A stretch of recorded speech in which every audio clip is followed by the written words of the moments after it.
Welcome back to Discovering Disability. My name is Morwen Nightingael and today we'll be talking about cerebral palsy.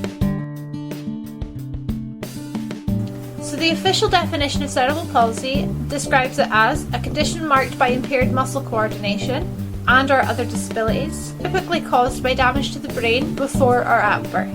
But what does that mean? So specifically, cerebral palsy is caused by a problem in the parts of the brain which are responsible for controlling muscles.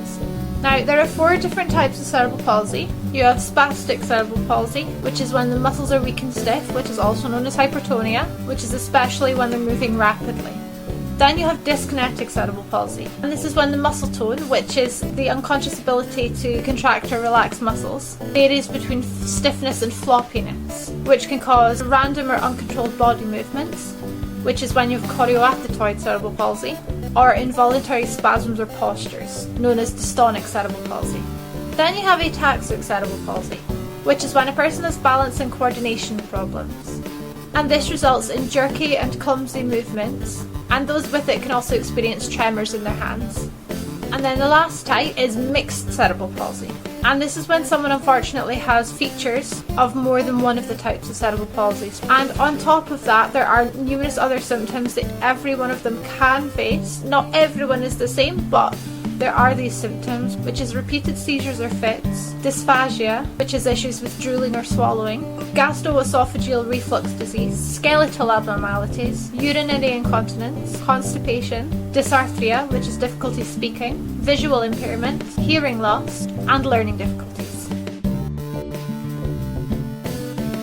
What causes cerebral palsy? So it's caused by problems in a part of the brain which is responsible for controlling movement, and it can be caused if the brain is damaged in early life or develops abnormally within the womb, although the exact cause of it isn't always obvious. In 1 in 10 cases, asphyxiation is what causes it, from when there's issues with the birthing.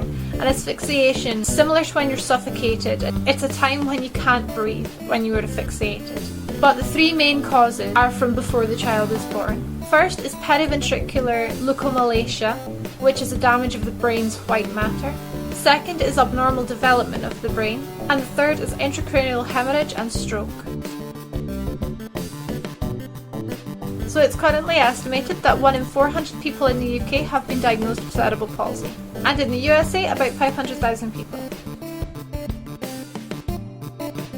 So unfortunately there is no cure for cerebral palsy. However, there are various treatments such as physio, speech and language therapy, occupational therapy, and some medications will help manage the symptoms.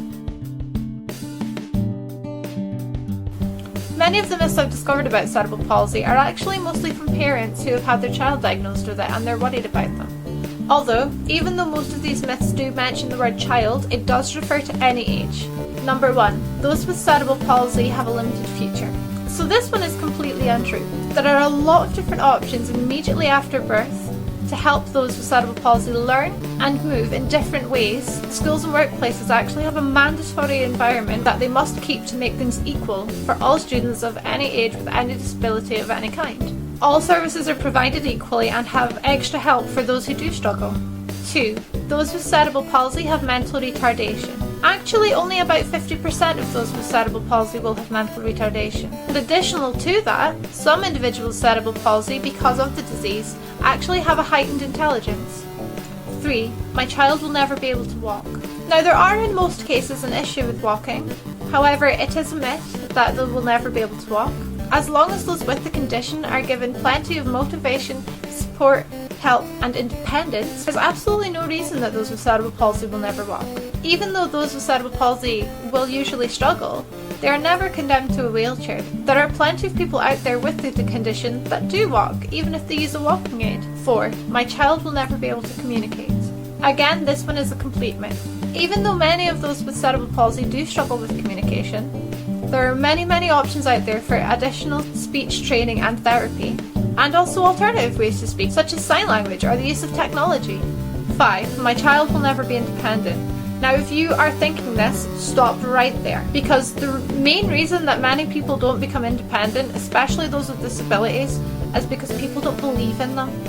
Now, obviously, as a parent or a relative or a friend, you're going to worry, of course you are, and that's It's a natural human response. But the first step in letting your loved one become independent and getting them to take that leap is by showing them you trust in them and that you believe they can do it. The more that you show you believe in them, the more they will believe in themselves. They will think, if they can see this in me and I can't, what do I need to do to be able to see it? Just because you have a condition does not limit you in any way. There are plenty of different ways you can overcome your disability. Even if there's no cure, there is always a way to beat it.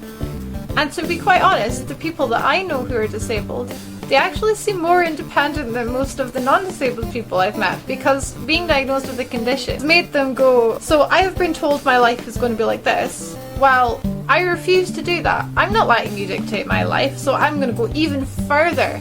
And I'm going to be as independent as possible, and I'm going to do my absolute best, and I'm going to do even better than that. Because the thought of losing independence for them is one of the worst things in the world. They want their independence and they will fight for it.